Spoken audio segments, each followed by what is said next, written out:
SIR के वजह से वेस्ट बंगाल में फिर दो वहाँ के लोगों ने अपनी जान दे दी।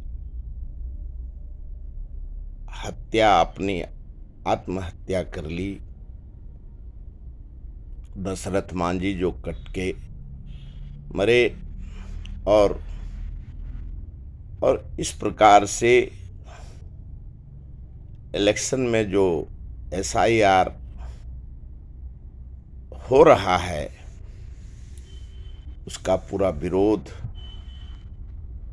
और जबकि इलेक्शन कमीशन ने कहा है जिसका नाम 2003 के लिस्ट में है वो वोटिंग कर पाएंगे, और 2023 में भी जिसने वोट किया है उसको उसके बावजूद भी वेस्ट बंगाल में आत्महत्या करना उनको विचार करना चाहिए। जान रहेगा तो लोकतंत्र रहेगा। आत्महत्या करने से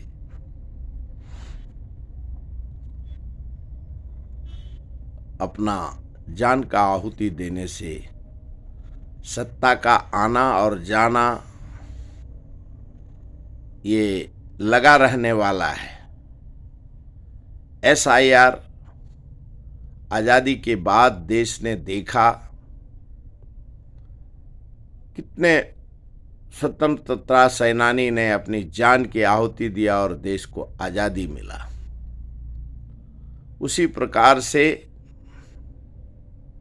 जब पूरे देश में कांग्रेस ने के नेता श्री राहुल गांधी जी ने अपने वक्तव्य में जो कहा है, नफरत छोड़ो, मोहब्बत का दुकान खोलो,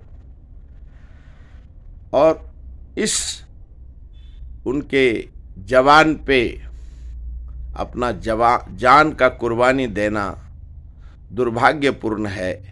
कश्मीर से कन्याकुमारी तक अखंड भारत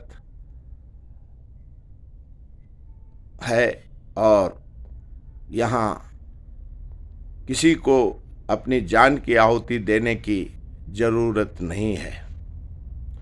जब उन्होंने इलेक्शन कमीशन को, सिद्धू को, ज्ञानेश गुप्ता को और जोशी को कहा कि भारत का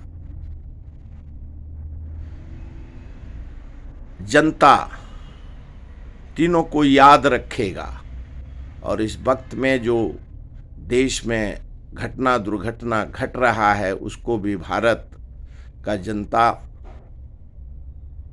याद रखेगा।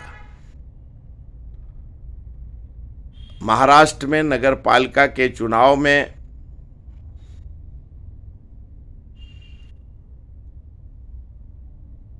कांग्रेस पार्टी को बदनाम करने के लिए कुछ असामाजिक तत्व जो कि कांग्रेस और भारतीय जनता पार्टी का अलायंस करके जीते, जिसको कांग्रेस ने उनको निकाल दिया।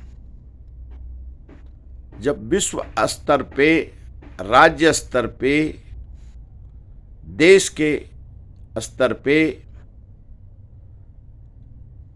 आज़ादी के बाद और आज़ादी के पहले कांग्रेस का विचारधारा, आरएसएस का जनसंघ का विचारधारा, भारतीय जनता पार्टी का विचारधारा अलग अलग है, तो वहाँ राजनीति में अलायंस करना संभव नहीं है।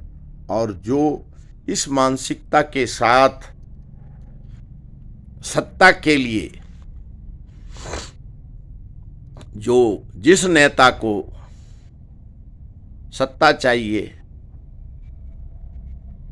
भारतीय जनता पार्टी आज और कांग्रेस पार्टी दोनों अलग अलग विचारधारा का पार्टी है।